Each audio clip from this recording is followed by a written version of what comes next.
generation, what I'd like to see is left as a clean world. It's the one that we knew when I was growing up, where our rivers and lakes were clean and we could swim in them, and a world where our communities are strong and are close, and everybody looks after one another.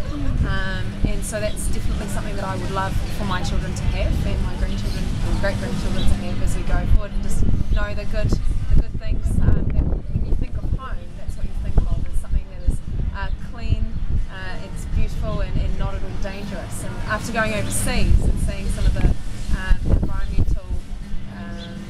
environmental areas in places like the Middle East and Europe, we've really started to miss home, and partly because New Zealand is so clean. We have clean beaches, well, I can talk about it anyway. And people are lovely to one another. We're close in terms of our neighbourhood and communities, and you don't get that kind of feeling when you live overseas. So that's what I hope that we keep for generations to come. So following on from that, what risks do you think climate change poses to the well-being of young people and the future generations of New Zealand? Yeah, I think that the risk is that we inherit a world that is, I guess, destroyed. But that climate change kind of poses a risk to the natural disasters that we can't actually prepare for. And I think we've seen a lot of that this year, actually the last 2 years unfolding, with floods like the ones in Queensland flooding, right through to the droughts, and us sort of relying upon nature as we've known it, and not really planning for the extremities of weather, and being underprepared, and of course using up all the resources that we have in order to counter those situations. So there's a big risk, and first of all, not identifying that we have that climate change is a real thing. And you'd be surprised at the number of forums that I've been in, and people still discussing whether that is a myth or not. I know it's a minority group of people, but to me it's still astounding that people just are in denial about it. I think we need to make some serious steps in terms of policy and the way that we live our lives in order to prepare for those risks, because we see them unfolding all the time. Hello, random in the camera. So moving on to more specific policy questions. Okay. Do you think that the action the current government is taking on climate change is sufficient and does justice to our future generations? And if not, what goals and actions would you push for in the next term if you were elected? Yeah, no, I don't think that the current government recognises or identifies the huge.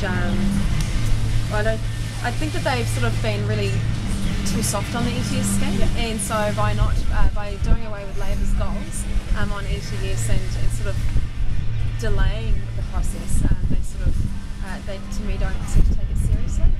So they've watered it down. They've watered down the policy. They've watered down the importance by doing that, and sort of put it on the back burner. And so if Labour's in government, certainly if I have the honour of being elected, it's something that I'd carry on as an advocate for, in order to put back the plans and the goals that Labour had in place before we came into opposition for the ETS, to bring it forward and to make sure that that the government is no longer increasingly trying to put the bill of polluters, of big polluters, of industry onto the taxpayers, and so that everybody's paying their fair wage and their fair share. Yeah, so that you kind of answered our second question. So yeah. Do you think that the ETS in its current form is an equitable system, and do you think it delivers sufficient economic signals to the emitters? You kind of said no. So what changes would you propose? So I guess me pushing for, I think what kind of changes I propose, there's two stories. It's a twofold solution. It's the change of the thinking and the planning for it. Because if you look currently at the government, I mean, even to the recent announcement about putting 90 billion into roads, I mean, right there we had a plan and a scheme and a thought process where we're not looking at the environment, we're looking at a sustainable scheme for going into the future. We're putting money back into roading, which will put people back into clinging onto their cars and using up fossil fuels, which is not going to be beneficial for anybody and for years to come. So changing that mentality first and foremost, pushing for clean technologies and the development of clean fuels and technologies, and using and enhancing our public transport system. That's something we need to head. Yeah, cool. So you talked about kind of the So the current exploitation of fossil fuel industries such as coal and lignite, oil and gas. What are your opinions on this? And do you personally support the call for a 10-year moratorium on coal and lignite developments? Yeah, look, I think I'd like to be in a position where we go and say, look, there's a 10-year moratorium on mining. I'd like to put the 10-year as a goal personally. This is not Labour policy or anything, because if we say, right, let's hold all coal mining, we're going to be stuck with not generating sufficient energy for after 10 years, and then are we going to then start mining to make up for it, or and use our resources that way? I'd like to make a goal and say, look, let's work, let's carry on work, but to develop with the goal in mind to then put a stop in 10 years time, so that we're working towards a 10-year goal of not having to mine for coal and for lignite, which is actually a really inefficient source. Like if you think about it, obviously, but they went full on about it, saying, oh, it's the greatest thing. I'm like, it burns and lets out carbon, and it's actually not that great on energy. So it's a bit worrying that so much focus has been on something like that. So does that answer your question? Yeah, that does. Yeah, especially it is a personal thing. I mean, we expect you to answer some candidate full party, but yeah, cool. So what do you see as the main future for sources of energy for New Zealand? Yeah. And do you support the call for the government to create an action plan to attain 100% renewable energy before 2050? Yeah, definitely, absolutely. I mean, and Labour's dedicated to, I've just got a note here to say that, we're dedicated to 90 to 100% renewable energy and generation in our, renewable energy generation in our energy system. So that's something that we're absolutely pushing for and committed to. Do you know, is that before 2050? I'm not sure of the date on that, so I couldn't specifically into that. But personally, and I think locally, I think what we could do is really localise our energy generation. So if we focused on, say, what could we do in the Waikato, for example, how can we educate and start to again change the discussion around energy use in order to start building up little hubs of places where we can save energy and sort of go forward from there, rather than, because it's really ineffective the way that we're using and distributing energy across the country. We need to be looking at redirecting and making sure that we can localise our energy use. Solar system heating is something that I'm really interested in finding out more about, and I know that there are some incentives or subsidies, but can we find more ways of making those subsidies more attractive for people to use in order to put the solar panels on their roofs? When I was living in the Middle East, you had a solar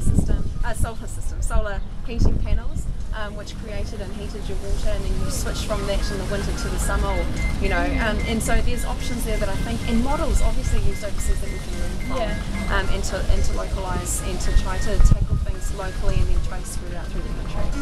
Cool. Do you think the government should be doing more to promote research, development and deployment of low carbon and more sustainable technologies and practices in NZ? Absolutely. And what?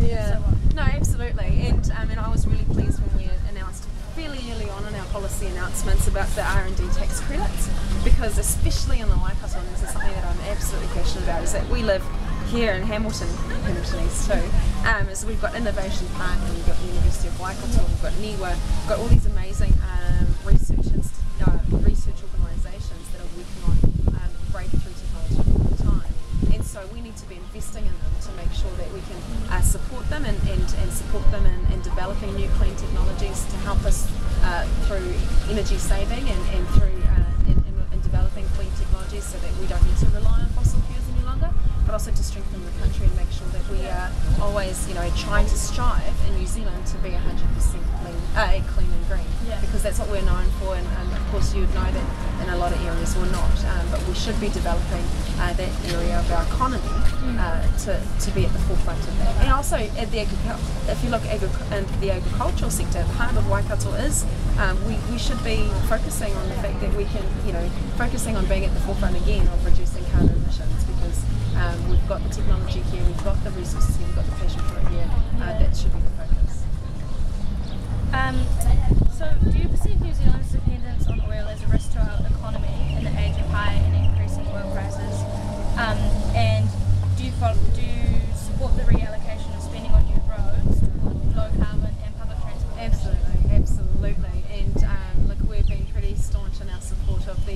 supporting public transport, especially when it comes to the commuter rail link from here to Auckland. We acknowledge that oil is not, it's going to run out one day or the other, and not only that, but by relying on our cars and relying on roading, we're not doing anything great to the environment. So we need to, as I said, change the discussion. We need to look at ways that we can reduce the impact.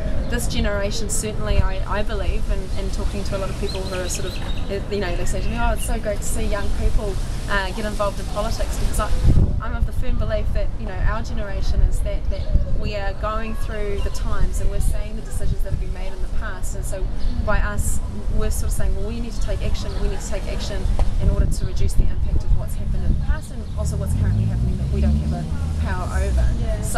So by getting discussions online or making discussions happen, we're contributing to that, and hopefully to better decisions in the future with regards to not relying on the status quo or things that we're used to. Yeah.